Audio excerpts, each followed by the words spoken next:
Salatu salam ala Rasulillah. Donc dans cette vidéo, on va réaliser la solution du problème 4.1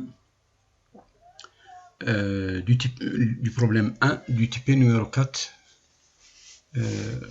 donc consacré à la simulation des réacteurs chimiques en utilisant le simulateur de procédés PRO2. Donc ce problème, l'énoncé de ce problème, donc nous avons de l'éthylène glycol qui est produit par hydratation directe de l'oxyde d'éthylène. Donc l'oxyde d'éthylène, il est hydraté pour donner donc l'éthylène glycol. Cette réaction se déroule en phase liquide sans catalyseur à la température de 200 degrés. En plus de cette réaction d'hydratation de l'éthylène, de l'oxyde d'éthylène en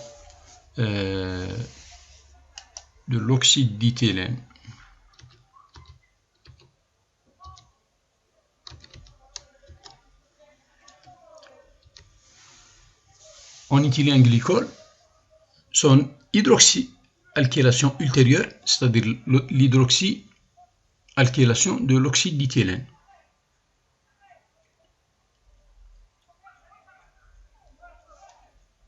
C'est-à-dire l'hydroxyalkylation du l'éthylène glycol donne le diéthylène glycol selon la réaction suivante. Donc nous avons l'éthylène glycol avec l'oxyde d'éthylène, donc ça nous donne une réaction d'hydroxyalkylation qui nous donne donc le diéthylène glycol. Le diéthylène glycol peut lui aussi subir une réaction d'hydroxyalkylation pour donner un glycol supérieur, le éthylène glycol, etc. Donc pour éviter ces réactions ultérieures d'hydroxyalkylation, le processus est effectué avec un grand excès d'eau. Donc lors de la réaction d'hydratation, on introduit l'eau avec un très grand excès par rapport à l'oxyde d'éthylène, donc pour éviter ce type de réaction ultérieure.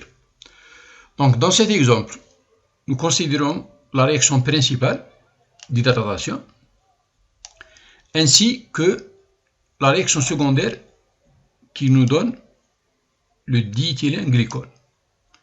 Donc la première,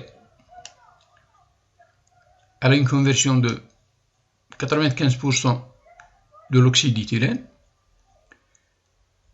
et la deuxième, elle a une conversion de 5% de l'oxyde d'éthylène. Donc le rapport molaire de l'alimentation de l'oxyde d'éthylène à l'eau, il est de 1/12. Donc un excès d'eau par rapport à l'oxyde d'éthylène. L'oxyde d'éthylène et l'eau entrent dans le réacteur à 25 degrés et 3 mégapascales.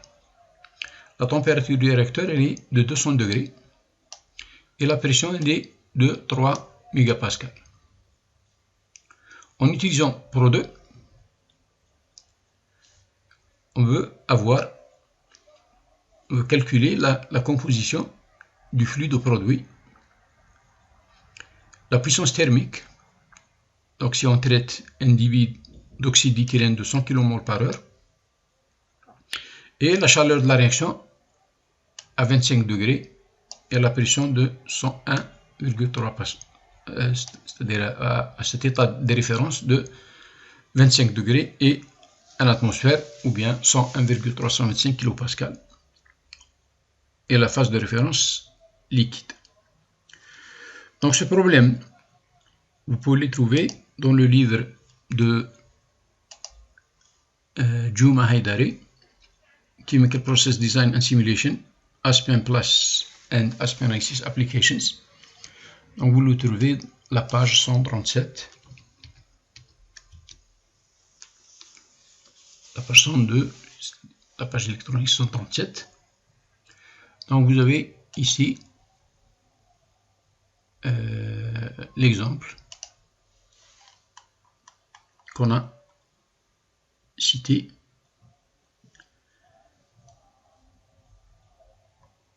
Donc il est calculé en utilisant, donc il est résolu dans ce livre en utilisant Aspin Plus.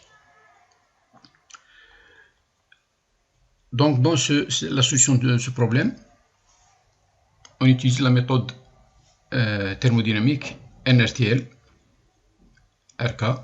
Donc ça correspond à NRTL nombre 2 avec l'utilisation de l'équation de Redlich-Kwong-Sauve pour le calcul thermodynamique. Donc on va ouvrir une simulation, une feuille de simulation, et on va commencer par fixer le système d'unité SI, la température en degrés Celsius et la pression en mégapascal, puisque nous avons les données en mégapascal. Ensuite, on passe à la sélection des composés. Donc, on va choisir la famille des composés les plus utilisés. Donc, on va commencer par l'oxyde d'éthylène, éthylène oxide.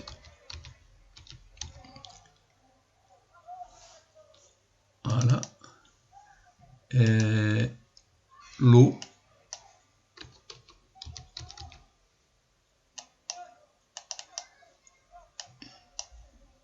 Et l'éthylène glycol.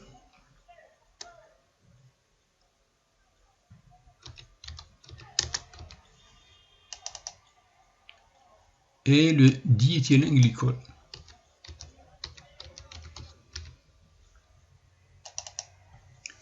Donc voici nos quatre composés: éthylène oxide, water, éthylène glycol et diéthylène glycol. Pour la méthode thermodynamique, on va utiliser donc NRTL. Donc on va pas calculer, on va pas l'utiliser pour deux phases, donc une seule phase. Donc on va modifier ici pour le calcul des entropies, on va utiliser l'équation de Sauve-Redlich-Kwong.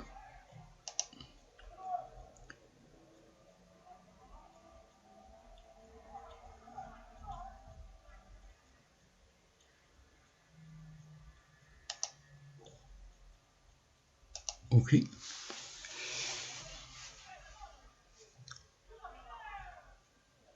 Donc on va choisir ce que nous avons ici. La conversion, elle est donnée. Donc ça correspond à un réacteur avec conversion.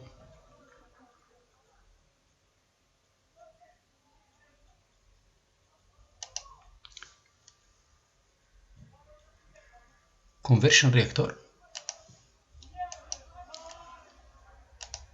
Donc nous avons une alimentation de l'oxyde d'éthylène et une alimentation de l'eau et le flux de produits.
Donc on va commencer par spécifier le flux d'alimentation d'oxyde d'éthylène en pour 100 kmol/h. d'oxyde d'éthylène, donc à la température de 25 degrés et la pression de 3 mégapascales.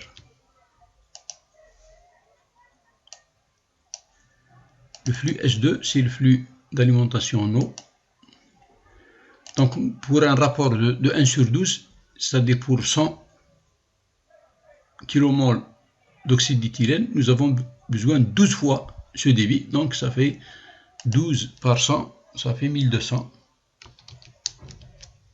kmol par heure à une température de 25 degrés et une pression de 3 mégapascales.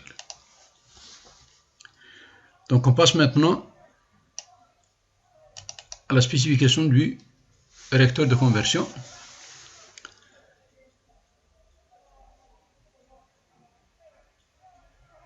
Donc il faut noter ici que le schéma du réacteur, il ressemble à celui du réacteur d'équilibre. Donc il faut faire attention dans le choix de votre réacteur.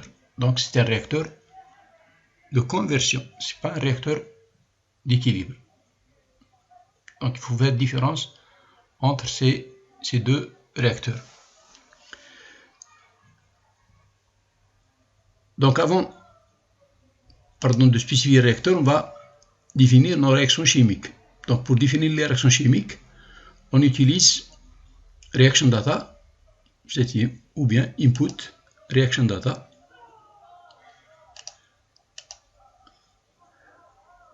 Donc dans cette fenêtre, on va donner un nom, reaction set name, donc un nom à l'ensemble des réactions. Donc on va donner, on va faire entrer donc les deux réactions chimiques, la réaction d'hydratation et la réaction d'hydroxyalkylation. Donc pour la première réaction, nous avons ici un tableau pour entrer les coefficients stoichiométriques des réactifs et des produits. Donc pour la première réaction, donc nous avons l'oxyde d'éthylène plus l'eau, coefficient stoichiométrique c'est 1, ça nous donne une mole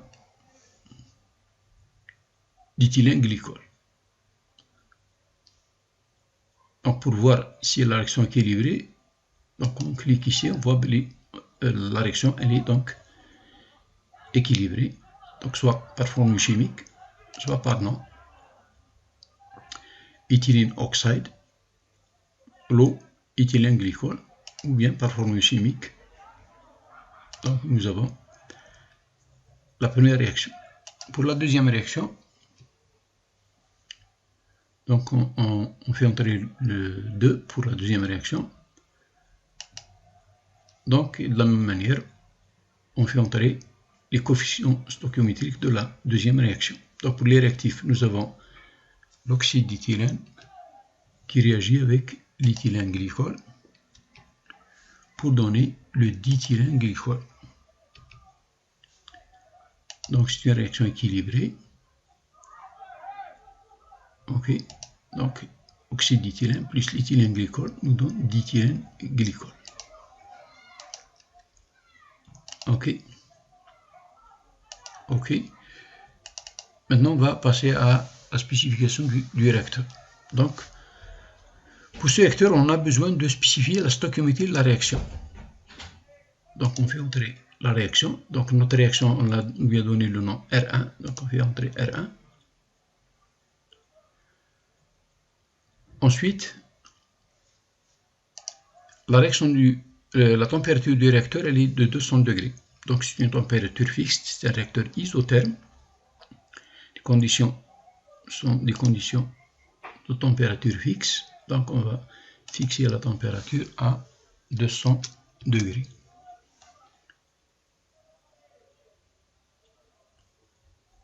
Si c'était un réacteur adiabatique, on aurait fixé la puissance 0. D'accord.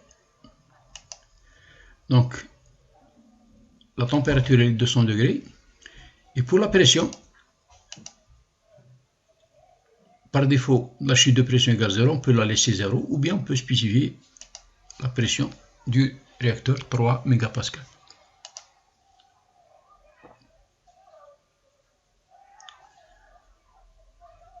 Maintenant, il nous reste de définir les conversions de chacune des réactions. Donc, extent of reaction. Donc, pour la première réaction, donc par rapport à l'oxyde d'éthylène, donc nous avons une conversion de 95%.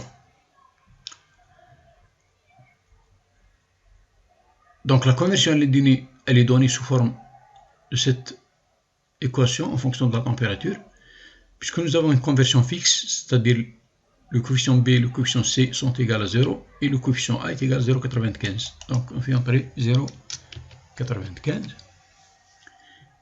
Pour la deuxième réaction, c'est toujours par rapport au composé de base qui est l'oxyde d'éthylène. Donc sa conversion elle est de 0,05, c'est-à-dire 5%. Donc les coefficients B et C pour les deux réactions c'est 0 puisque la conversion elle est constante. OK.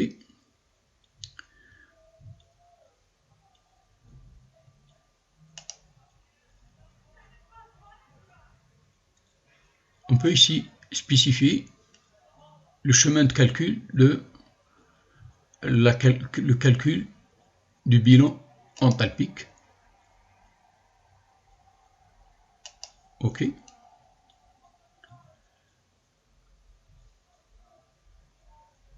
Donc on termine notre spécification du réacteur. Il nous reste donc que d'exécuter la simulation et de voir les résultats. Donc le calcul a convergé rapidement. Donc on va, comme il est demandé donc dans ce problème, donc la composition du produit de réaction. Donc on peut la voir de différentes manières. On peut afficher sur la feuille de simulation donc les propriétés de bilan de masse,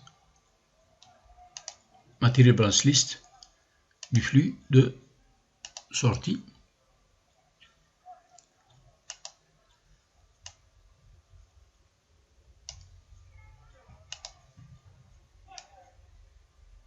Voilà. Donc nous avons ici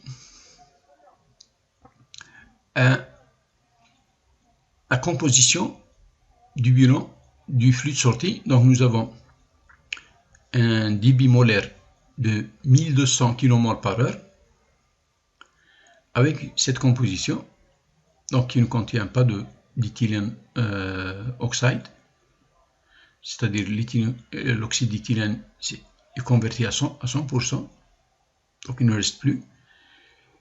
Il reste un débit de 0,921 par 1200, donc c'est le débit d'eau, donc avec une fraction molaire de 0,92,1%, une fraction molaire de l'éthylène glycol de 7,5% et une fraction molaire de 0,4% du diéthylène glycol. Maintenant, pour les résultats de calcul pour voir la puissance et l'enthalpie de la réaction, donc on peut voir les résultats de différentes manières aussi.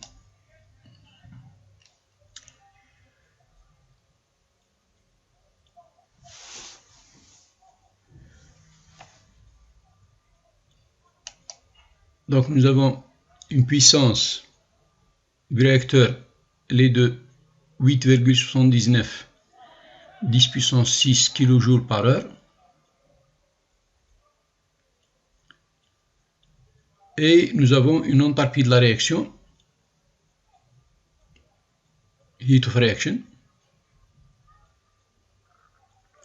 elle est de moins 2571 kJ par kilogramme. Par kilogramme converti. Donc c'est une réaction exothermique.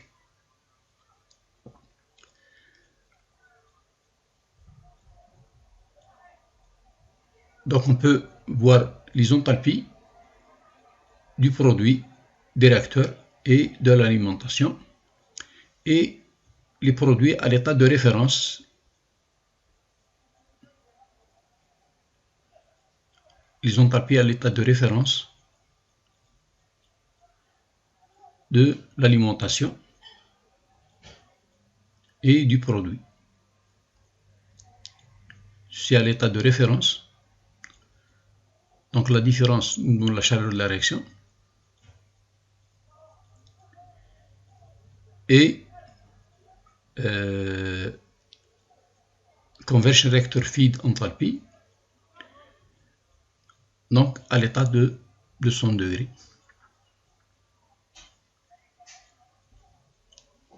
On peut afficher ici uniquement la température et la pression. Ou bien on peut afficher les résultats du réacteur dans cette fenêtre. Donc nous avons une puissance de 8,79 millions 10 puissance 6 kJ par heure. Et nous avons une chaleur de réaction à l'état de référence de 25 degrés de moins 9,25 10 puissance kJ par heure. Donc c'est une réaction exothermique puisque nous avons un signe moins. Pour la composition, pour la conversion,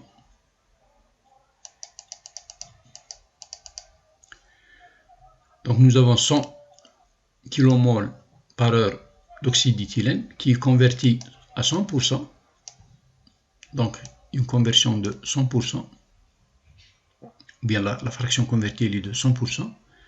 Pour l'eau, nous avons 1200 kmol par heure à l'entrée, 95 kmol par heure sont convertis et il reste 1105 kmol par heure.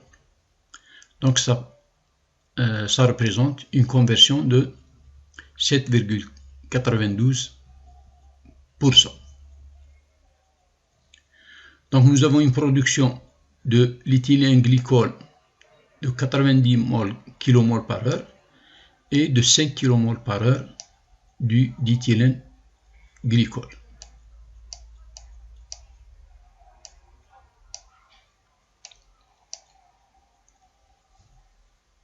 Donc là, ici vous avez total heat fraction, la chaleur totale de la réaction, elle est égale à moins 9,2574 10 puissance 6 kJ par heure. Donc, aux conditions opératoires, donc vous avez la différence d'enthalpie entre les réactifs et les produits.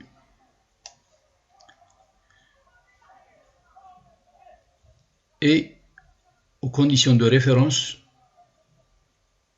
de la pression de 101 kilopascal et 25 degrés, vous avez la différence entre la température entre les produits et les réactifs. Donc, ici la différence elle est négative, ici la différence elle est positive. C'est une réaction exothermique à l'état de référence.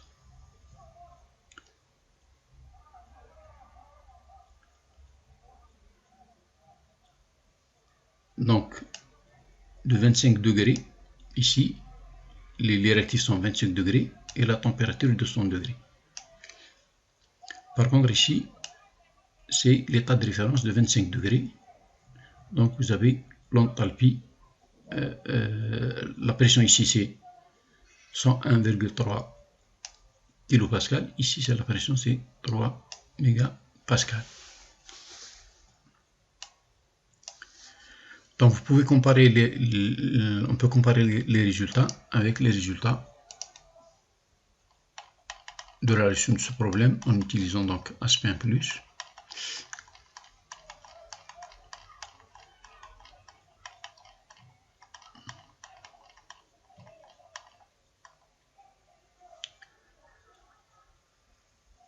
Donc vous avez ici le flux de sortie.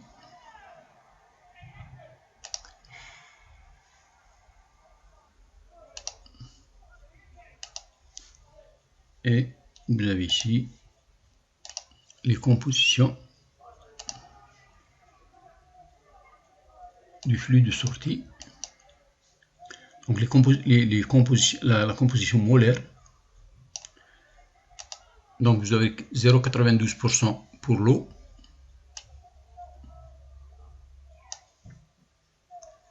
Vous avez 0,04%, 0,04 fraction molaire pour le diéthylène-glycol, 0,004, c'est-à-dire 4 10-3, 4,16 10-3. Et vous avez 0,075 pour l'éthylène-glycol. Donc pour l'éthylène-glycol, c'est 0,075 et 0 pour l'oxyde d'éthylène. En termes de débit, donc vous avez 5 pour le diéthylène-glycol, 90 pour l'éthylène-glycol, 90 pour l'éthylène-glycol et 1105 pour l'eau. 1105 pour l'eau.